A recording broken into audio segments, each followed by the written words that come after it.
प्रवीण जी जिनको बार बार स्टोन बन रहे हैं, जिनकी एक ही किडनी है, सिंगल फंक्शनिंग किडनी है, और मरीज भी यही बोलता है कि सर कैल्शियम छोड़ देता हूँ मैं कल से, है ना, तो मेरे स्टोन बनने बंद हो जाएंगे, या ऑक्सलेट खाना छोड़ देता हूँ। प्रवीण जी के परिवार में किसी को नहीं है, आप उस तरफ देख सकते हैं। प्रवीण मेरे परिवार में किसी को नहीं है। अच्छा। और 2 साल पहले मैंने सर से कराया था, लेकिन अब फिर दोनों साइड जो है ना 8 mm 7 mm स्टोन बन चुके हैं।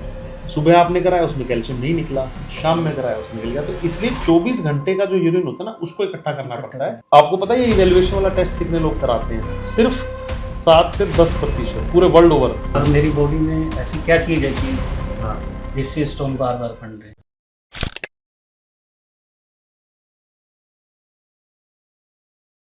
नमस्कार दर्शकों, चलिए स्वागत करते हैं आपका किडनी स्टोन की ओपीडी में। ये हमारी किडनी स्टोन की ओपीडी है और आज हमारे साथ पेशेंट आए हुए हैं। ये हमारे पुराने पेशेंट हैं। इनको 2 साल पहले हमने किडनी स्टोन्स इनके निकाले थे, 2 या 3 साल पहले जब वर्ल्ड कप हुआ तब इनके हमने स्टोन निकाले थे।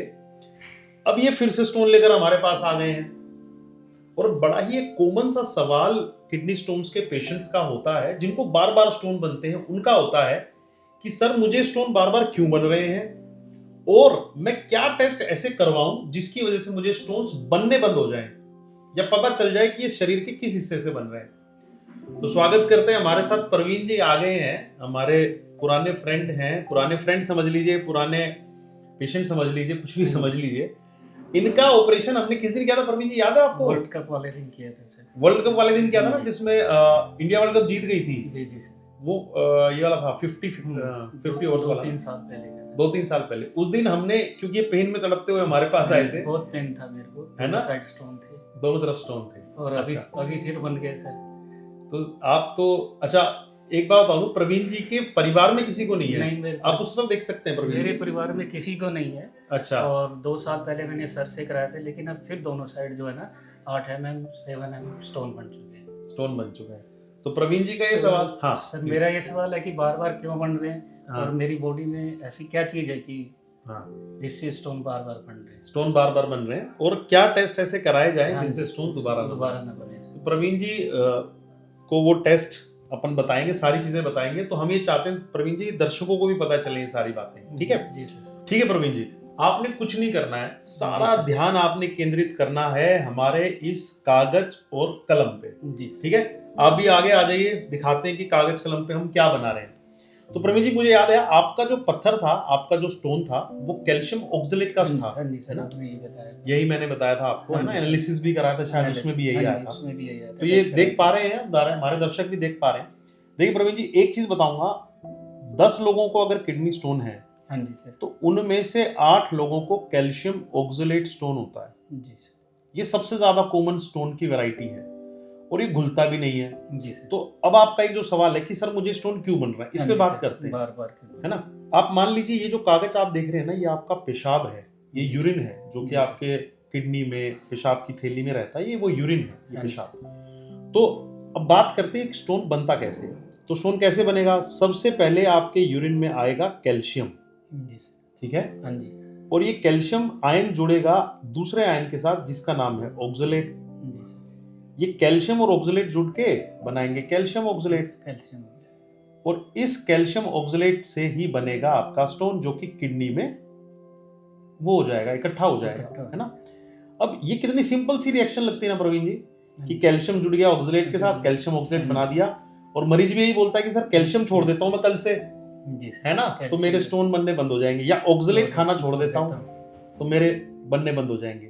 लेकिन सर ये रिएक्शन है ना, इतनी आसान नहीं होती है पेशाब में। क्यों?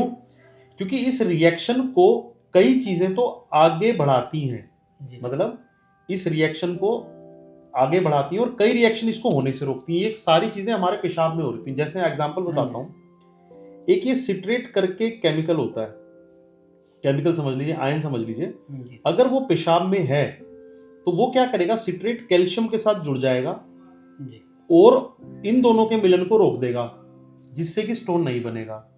तो अगर आपके यूरिन में सिट्रेट की मात्रा कम है तो स्टोन बनेगा। समझ रहे हैं? समझ रहे हैं ना। तो सिट्रेट की मात्रा जरूरी है आपके यूरिन में होनी। अगर ज्यादा सिट्रेट की अमाउंट है तो भी ये स्टोन नहीं बनेगा, लेकिन अगर ये कम हो गया, अगर ये नहीं है तो क्या होगा, कैल्शियम ऑक्सलेट के साथ जुड़ जाएगा। जी सर। दूसरी चीज है मैग्नीशियम। ये मैग्नीशियम भी ये पेशाब के अंदर ही होता है, हाँ जी सर। ये जुड़ता है आपके ऑक्सलेट के साथ। अगर इसका अमाउंट नॉर्मल है जी सर। या ठीक है तो ये दोनों का मिलन नहीं होगा। हाँ जी क्यों? सर। क्योंकि मैग्नीशियम ऑक्सलेट बन जाएगा जी सर। और ये खाली रह जाएगा और ये आगे रिएक्शन जाएगी नहीं। जी सर। ऐसे ही कुछ प्रोटीन्स होती हैं जिन्हें हम बोलते हैं टेम्स, टीएम प्रोटीन्स बोलते हैं। हाँ जी सर। ये भी हमारे पेशाब में निकलती हैं। ये क्या करती हैं, इन दोनों को बाइंड नहीं होने देती। हाँ जी सर। प्रोटीन का एक हिस्सा कैल्शियम को चिपका लेता है और दूसरा हिस्सा हमारे ऑक्सलेट को चिपका लेता है। तो अगर इन तीनों की कमी हो गई जी सर। तो आपका, अगर इसका लेवल नॉर्मल भी आपके पेशाब में है तब भी स्टोन बन जाएगा। जी सर। बताइए समझे कि नहीं समझे? नहीं समझेंगे सर। कि हमको सिर्फ इनके बारे में नहीं सोचना है, हमको इनके बारे में भी सोचना है। ठीक है, ये बात हो गई। फिर बात करते हैं कि अगर आपके यूरिन की वॉल्यूम, पेशाब की जो वॉल्यूम है, मान लीजिए वो कम है, मतलब आप कम पानी पीते हैं, जी सर। आपका पेशाब कम बन रहा है। अगर कम पेशाब होगा तो इनको चिपकने के लिए कम स्पेस मिलेगा तो ज्यादा चिपकेंगे। हाँ जी सर। अगर यूरिन का वॉल्यूम ज्यादा होगा, पानी आप ज्यादा पिएंगे तो क्या होगा, ये दूर दूर पड़े रहेंगे। हाँ जी सर। भाई एक छोटे से कमरे के अंदर तो चिपकने के चांसेस ज्यादा हैं। हाँ जी बिल्कुल। बड़े कमरे में अगर वो उधर पड़ा हुआ है, वो उधर पड़ा हुआ है तो नहीं चिपकेंगे। मतलब यूरिन का वॉल्यूम अगर ज्यादा होगा तो ये डाइल्यूट हो जाएंगे और ये नहीं चिपकेंगे। हाँ जी तो सर। इसका ध्यान रखना है कि यूरिन वॉल्यूम तो कम नहीं है। जी सर। फिर ध्यान रखना है पीएच का। अगर आपकी पीएच एसिडिक है तो इन दोनों के चिपकने के चांसेस ज्यादा हैं, इन दोनों के जुड़ने के चांसेस ज्यादा हैं। अगर बेसिक है तो जुड़ने के चांसेस कम हैं। जी सर। तो जितने भी पेशेंट हैं वो सबसे बड़ी मिस्टेक यही करते हैं जी, कैल्शियम छोड़ देते हैं, ऑक्सलेट छोड़ देते हैं, ये रुक जाएंगे। लेकिन बहुत बार ऐसा होता है कि ये दोनों नॉर्मल होते हैं हमारे यूरिन में हाँ जी सर। और इनमें गड़बड़ होती है। ठीक है, तो ये तो मैंने बताए जो इनको मिलने से रोकते हैं, नेगेटिव। अब बात करते हैं जो इनको मिलन को करवाते हैं। जी सर। वो क्या चीजें होती हैं? जैसे इन्फेक्शन अगर मान लीजिए यूरिन में है जी सर। तो वो भी इनको प्रमोट करेगा, इनका जुड़ने को, है ना, अगर इन्फेक्शन यूरिन में है। दूसरा, अगर यूरिक एसिड की अमाउंट ज्यादा है, बड़ी सरप्राइजिंग बात है ये, अगर यूरिक एसिड की अमाउंट ज्यादा है तो वो भी कई बार कैल्शियम ऑक्सलेट को जुड़ने के लिए फायदा करता है कि यूरिक एसिड के ऊपर भी कई बार कैल्शियम ऑक्सलेट की परत जुड़ जाती है। अगर आपके पेशाब में सोडियम की मात्रा ज्यादा है तो भी ये रिएक्शन आगे जाएगी। समझ रहे हैं?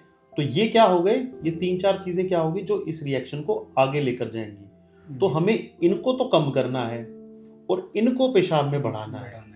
ठीक है, तो अब सबसे जरूरी चीज ये आती है कि प्रवीण जी बोलेंगे जी मुझे तो कैल्शियम ऑक्सलेट के स्टोन बन रहे हैं सर, लेकिन मुझे तो इनके बारे में पता ही नहीं है। अब मेरे यूरिन में सिट्रेट कितना है मुझे तो अंदाजा ही नहीं है, मेरे यूरिन में मैग्नीशियम कितना है मुझे कैसे पता, है ना? तो प्रवीण जी अभी बोलना शुरू कर देंगे सर मैं तो जाता हूँ अभी यूरिन का टेस्ट करा लेता हूँ, क्या उसमें आ जाएंगे? तो उसमें एकदम से नहीं आते हैं। इसके लिए प्रवीण जी हमें क्या करना पड़ता है ना, 24 घंटे का यूरिन इकट्ठा करना पड़ता है। क्यों, ऐसा क्यों है? क्योंकि आप बोलोगे सर मैं तो 24 घंटे का यूरिन कैसे इकट्ठा करूं, मैं तो एक बार यूरिन दे देता हूं, 200 ml यूरिन आ जाएगा, उसमें आप चेक कर लो ये सारी चीजें।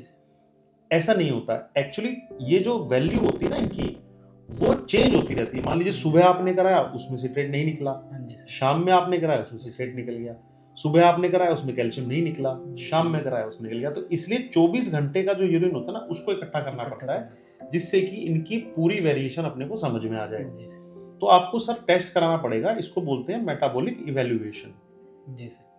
ठीक है, इसमें क्या होता है 24, जैसे अपने को ये तो पता चल गया कैल्शियम ऑक्सलेट का स्टोन है, लेकिन अपने को ये सब चीजें तो नहीं पता ना।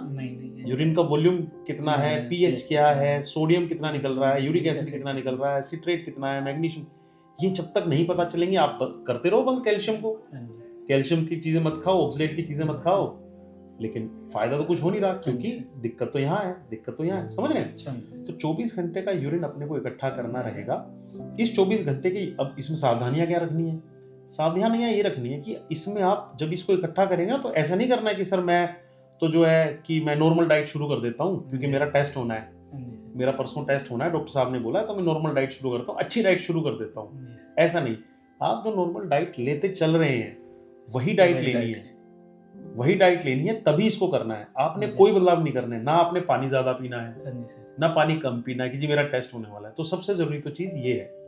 कुछ एक दवाइयाँ भी होती हैं, जैसे एस इनहिबिटर्स होते हैं, काफ़ी दवाइयाँ भी होती हैं, वो लिस्ट होती है, उन दवाइयों को 2 या 3 दिन पहले, 5 दिन पहले बंद करना भी पड़ता है। जी सर। और जो ये पेशाब है ना, इसको आप ऐसे ही मत दे के आ जाना, इसके लिए एक स्पेशलाइज्ड कंटेनर होता है, उसमें दवाई डाली जाती है, केमिकल डाला जाता है, जिससे कि बैक्टीरिया ना जमे। जैसे आप 24 घंटे तक पेशाब करते रहोगे उसमें, तो होगा क्या ना, थोड़ी देर बाद बैक्टीरिया जमने शुरू हो जाएंगे, वो बैक्टीरिया आपकी इन सब वैल्यूज को खराब कर देंगे, तो उसमें बैक्टीरिया ना जमे, इसके लिए जो ये कंटेनर यूज किया जाता है उसमें कुछ केमिकल डाला जाता है, जिससे कि वो प्रिजर्व रहे हमारा यूरिन। कैसे आपको करना है ये भी समझ लीजिए। जो सबसे पहले मॉर्निंग का पहला जो यूरिन है, फर्स्ट सैंपल, उसको आप डिस्कार्ड करेंगे।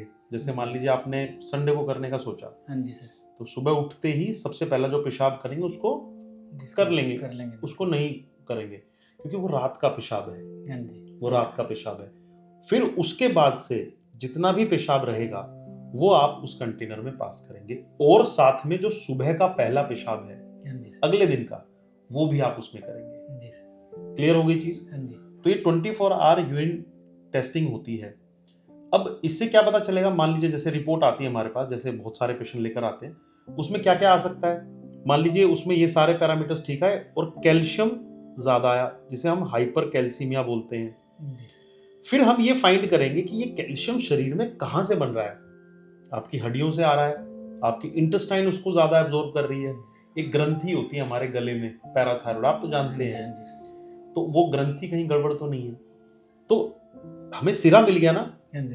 अब डॉक्टर क्या करते हैं, कैल्शियम ऑक्सलेट का पत्थर है, चले जाओ हो गया तुम्हारा, वहीं पर ही स्टॉप कर देते हैं। आगे की कहानी कौन बताएगा? कोई नहीं बताता है ना। अब मान लो ऑक्सलेट आपके यूरिन में ना, जो 24 आवर यूरिन टेस्टिंग आई ना, इसमें सपोज ऑक्सलेट बढ़ा हुआ आ गया, तो अपने को ये देखना पड़ेगा कि ऑक्सलेट आपकी इंटेस्टाइन एब्जॉर्ब तो ज्यादा नहीं कर रही है, कहीं लीवर में कोई जेनेटिक डिफेक्ट तो नहीं जो कि लीवर उसको बना रहा हो। सिट्रेट की कमी आ गई तो पता चले कि आप कोई लेमन सोडा ही नहीं पी रहे, कोई लेमन, कोई नींबू सिट्रस फ्रूट नहीं पी रहे, तो आप समझ गए ना। अच्छा, एसिडिक पीएच है, उसका क्या कारण है, क्यों हो रही है, कोई रीनल ट्यूबुलर एसिडोसिस करके बीमारी तो नहीं। तो ये सारे हमको सिरा मिल जाएगा हमारी इन्वेस्टिगेशन का। जैसे कोई शेरलॉक होम्स जासूस पकड़ता है ना कि ये सिरा मिल गया, ये सिरा मिल गया, इस तरीके से हम आगे बढ़ते हैं। तो ये मेटाबॉलिक इवैल्यूएशन प्रवीण जी मैं बता देता हूँ, जैसे वैसे हमारी गाइडलाइंस बोलती है इसको एटलीस्ट 2 बार ही कराना चाहिए, 2 टाइम्स। आपने एक आज करा लिया, एक हफ्ते बाद करा लिया, उसकी रिपोर्ट को कंपाइल करके और फिर अपन देखते हैं। 2 बार ही कराना चाहिए, और लेकिन एक बार में अपने इंडिया में एक बारी में भी हो जाए तो भी ठीक चीज है। फिर अगली बार क्या होगा कि जैसे अपन को मान लीजिए सपोज सिट्रेट कम आ गया, तो हमने दवाई शुरू कर दी, फिर 6 महीने बाद हम आपका सिर्फ सिट्रेट वाला ही टेस्ट कराएंगे 24 घंटे में, ताकि अपने को पता चल जाए कि वो इस तरीके से फॉलोअप करते रहेंगे। सही समझ में आ गया ना आपके? सही समझ में। तो अब से आपको जाके ये करना है। आपको पता है ये इवैल्यूएशन वाला टेस्ट कितने लोग कराते हैं? सिर्फ 7 से 10% पूरे वर्ल्ड ओवर। इसके बारे में पता ही नहीं सर, इतना कोई समझाता ही नहीं, बताता ही नहीं है। देखिए समझाए तो वो ना जिसको खुद भी पता होगा कि पानी ज्यादा पियो बस स्टोन बनेगा नहीं। हाँ, सबसे कॉमन चीज है, पानी ज्यादा पियो स्टोन बनेगा ही नहीं। और दूसरा क्या ना, टेस्टिंग भी हो जाएगी आपकी। दूसरा ये भी रहेगा कि स्टोन की टेस्टिंग भी हो गई। सब मरीज कह रहे हैं जी हमारे कैल्शियम ऑक्सलेट का स्टोन बन गया, हमारे कैल्शियम ऑक्सलेट का स्टोन बन गया, हमको तो पता चल गया। अरे बाबू, ये भी तो पता करो ना वो बन कहाँ से रहा है। हाँ सर, यही जानना चाहते हैं, बन और कहाँ से रहा है। दूसरा ये है कि हो सकता है कि वो कैल्शियम और ऑक्सलेट तो सही है, ये गड़बड़ चल रहा है, यूरिन पीएच एसिडिक पीएच है। तो ये सारी बातें जानना जरूरी है प्रवीण जी। तो ये मेटाबॉलिक इवैल्यूएशन के तहत आता है, इसको कराना चाहिए। जैसे प्रवीण जी हैं जिनको बार बार स्टोन बन रहे हैं, जिनकी एक ही किडनी है, सिंगल फंक्शनिंग किडनी है, जिनका ये है कि एक्सट्रीम्स ऑफ एजेस, मान लीजिए बच्चों में बन रहे हैं किडनी स्टोन, 15 साल से कम का बच्चा है, 20 साल से कम का लड़का है, या फिर 65-60 साल से ऊपर के मरीज हैं, जिनकी शरीर में और दिक्कतें चल रही हैं, जैसे कोई इंटेस्टाइन की समस्या है, उनको कराना चाहिए। जिनकी सिंगल फंक्शनिंग मैंने बता दी, जिनके स्टोन बनने के इंटरवल बहुत कम है, या जिनके दोनों तरफ के बड़े बड़े स्टोन हैं, जैसे स्टैगोन स्टोन आते हैं बड़े बड़े, आपका तो नहीं है स्टैगोन, लेकिन जिनके बड़े बड़े स्टोन स्टैगोन स्टोन है, उनको करवाना चाहिए। तो ये मेटाबॉलिक इवैल्यूएशन हो जाए तो बेटर रहता है, इसी से पता चलता है। तो प्रवान जी आप बताइए, आपके क्या सवाल है मेरे से? बस सवाल सर यही है कि आपने समझा दिया, अच्छी तरह से समझाया कि ये टेस्ट कराना है। अरे वो तो ठीक है, लेकिन समझने से थोड़ी होगा, करना भी तो पड़ेगा मालिक।